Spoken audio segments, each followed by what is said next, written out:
Well, thanks for joining us. We have a very esteemed guest today, Dr. Edwin Mathews, and longtime lecturer, a longtime journalist, and longtime living Greg Hoffman.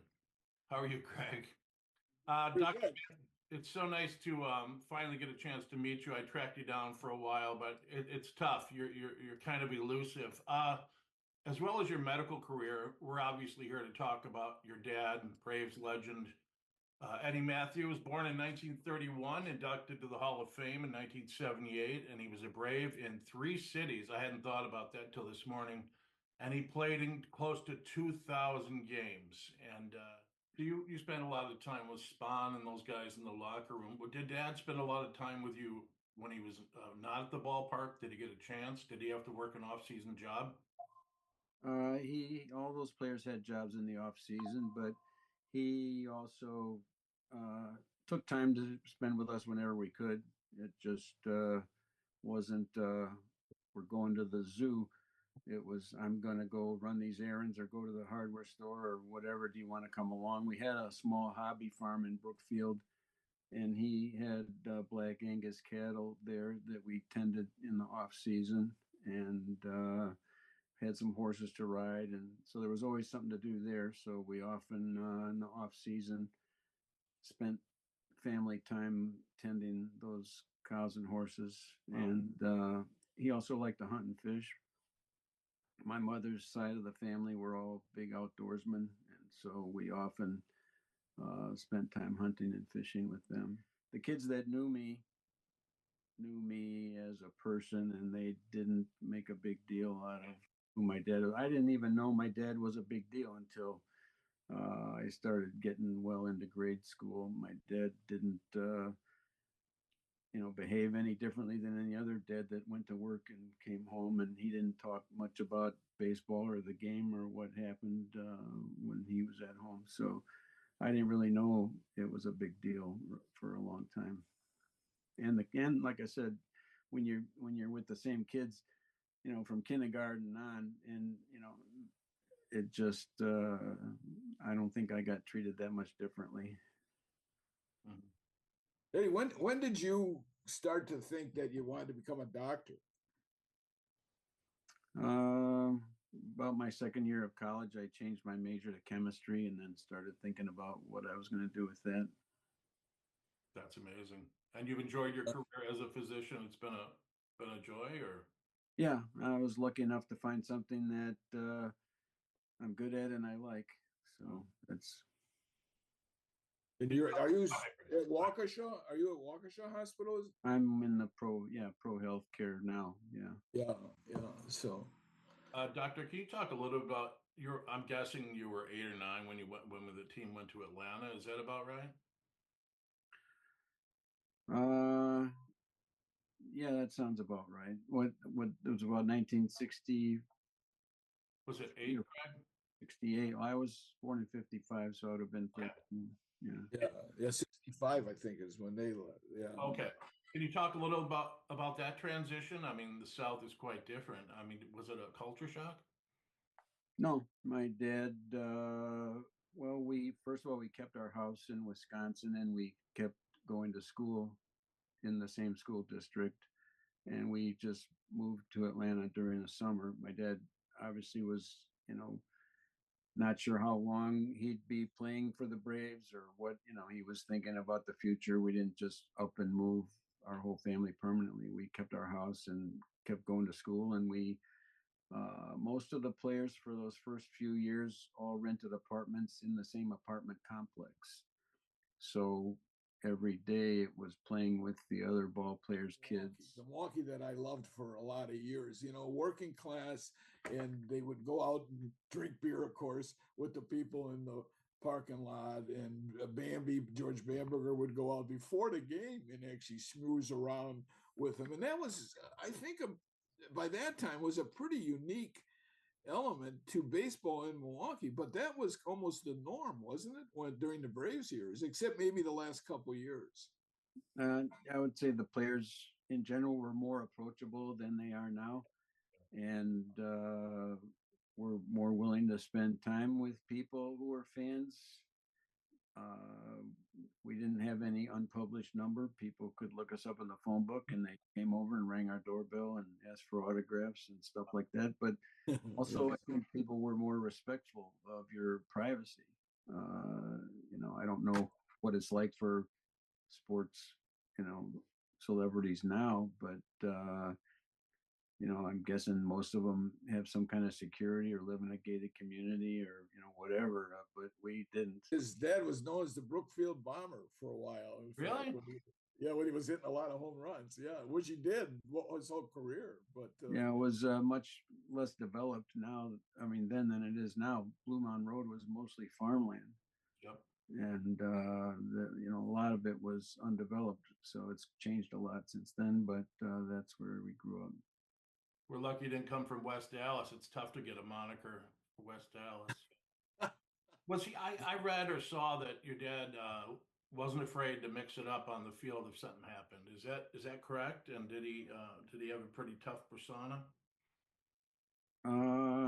He didn't walk around like a tough guy, or try and do. I mean, if somebody picked a fight with him, he wasn't one to back down. But he wasn't a bully or somebody that walked around looking for a fight.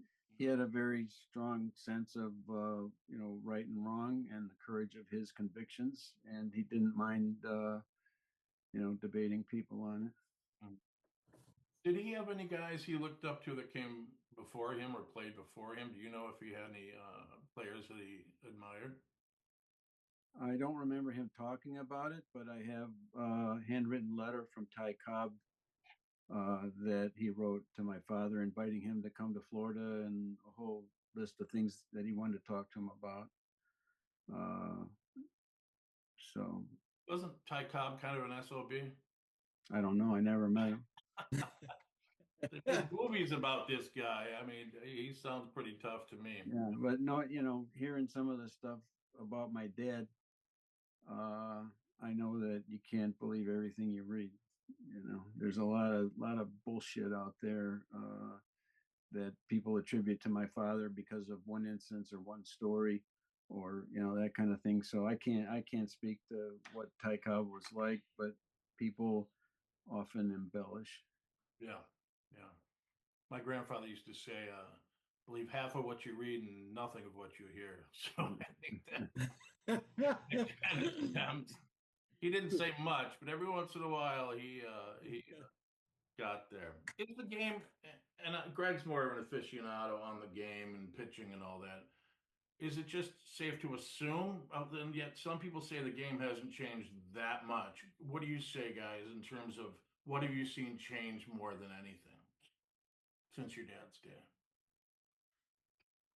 I don't follow baseball as much as you might expect, so I'm not sure. My grandfather used to say, "Believe half of what you read and nothing of what you hear." So I think that he didn't say much, but every once in a while he got there. Is the game, and Greg's more of an aficionado on the game and pitching and all that. Is it just safe to assume? And yet some people say the game hasn't changed that much. What do you say, guys, in terms of what have you seen change more than anything since your dad's day? I don't follow baseball as much as you might expect, so I'm not sure. I guess one broad conclusion or insight is that I don't know what it's like in the clubhouse now because I don't get to hang around anymore. But those guys had a lot of fun, Yeah, and they didn't take themselves that seriously. I think people who want to excel in sports now have to put a tremendous amount of time, energy, and effort in it. They start early. And it seemed more. I mean, not that my dad didn't work hard. He worked out all winter in the basement or at the athletic club, and worked to keep himself in shape and all that. But they had a lot of fun, and that's. I don't know if that's still the case. Of course, they didn't make as much money, but I don't think that people at that caliber of athleticism, the money's sort of a way of keeping score. If somebody makes more than another player, they might assume they're better or more valued. But after a certain dollar amount, I think it's kind of like monopoly money. It's just a way of keeping how much better can you live. And my dad never begrudged the large salaries. He said, what, if the money's there, the players should get it. So he never had some kind of where's mine attitude about it. He made a good living and we had a good life, and it was a lot of fun. Well, what were the big changes in medicine? How much has medicine changed since? Yeah, a ton. I mean, that's your field, that's your ballpark, so to speak. So, doctor, we talked yesterday about your quasi retired. Where are you going to retire to, if and when you ever retire? Are you just going to drop dead on the job? You mean, am I going to move? Yeah. No. I've known too many people who, we're going to go to Florida or Arizona, and a few years later they're back because they miss their family and friends. Wisconsin's, I've lived in Wisconsin my whole life. We have children here. I have my friends here. Probably would like to go someplace warm for a month or so in the winter to break things up. I've been going to Colombia for, I don't know, 30 some years with a medical mission team from the Medical College of Wisconsin. And we've, made some friends there and getting familiar with the country. And we spent an extra week this year on a little holiday. And I think that might be our winter getaway in the future. You remember Dan Manella? Yeah. He went to spawn at an old timers game, and 4 times he said, "Go to hell, I'm not signing." And then he finally went a 5th time, and he goes, "All right." He must have. I don't remember Warren Spahn being crotchety at all. He couldn't have been nicer to me. And I spent a lot of time, in the Braves had their spring training in Bradenton. Mm-hmm. And we had a house in between Spahn's and Logan's. We had 3 houses in a row on the island. And so my parents would take us out of school, and we'd either stay long enough to miss that amount of school, or sometimes, for a longer stay, we'd be enrolled in a school in Florida. And so those are some very fond memories. And Warren Spahn couldn't have been nicer to me. I remember, I think he even had me pose with him when he. I've seen it. Yep. When he pitched his 300th victory, I've seen that. He was kind of modest about it. Like, Eddie, get over here and be in this picture. Yeah. Well, sure, he's going to be nice to you. You're Eddie's kid. Yeah. I don't know, but I mean, no, it wasn't like, I think it was more than that. But we used to. I was going to tell you about the Worthwines. Elsbeth and Carl Worthwine were like an extra set of grandparents to me. Carl was the obstetrician that delivered me. His wife Elsbeth was a school teacher, and they had a home within walking distance of the stadium. So it was a very common place to have a before or after game gathering of people who were going to park at their house and walk to the game, or have a little social time after the game. And they had a swimming pool and a shuffleboard court. And we had many an impromptu gathering of baseball people there, and a lot of fond memories. She hosted many of my childhood birthday parties there, and they were just wonderful people. They had a rec room in the basement. I still have almost not quite life size, but maybe half size Indian from the '57 series. It was decorating the stadium, and somebody who had a little too much to drink ripped it off and took it to Elsbeth, and she had it in the basement. And anybody who came over, she would offer to let them sign it. So I have that with all the autographs of local, people. I don't know if you ever remember Ray Jackson's restaurant. Sure. I hung out there for. Yeah, all these people hung out at the Worthwines, and it was that and the stadium are both kind of go hand in hand for me. Really? Really don't. Really don't. Did Dad get a chance? He did, but how do you feel about was he wonderful about you being a doctor? Was he pretty impressed? He told me once he didn't care what I did as long as I was good at it. He said, whatever you put your mind to, you be the best you can be. And that was, so he never pushed me to achieve or be anything. But yeah, I believe he was proud that I, got into medical school and made it through. Yeah, that was, he encouraged me in whatever I showed an interest in. So. I do have one last question, and I've been told this by many people, and your dad may have been one of them, but I know Spawn was, and you know who Frederick Miller was. Yeah.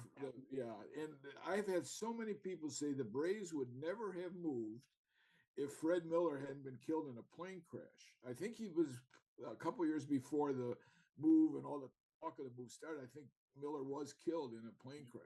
Mm-hmm. And they said and these guys are guys that were, they probably knew him personally, and they also knew the situation with baseball in Milwaukee and what an unbelievable 13 years that was. But did your dad know Fred Miller? Did you know who Fred Miller was? He was probably dead by before you got into high school almost. But yeah, I don't have any recollection of him personally, but I don't know what my dad's relationship was. Yeah, you're right, Greg. He was instrumental.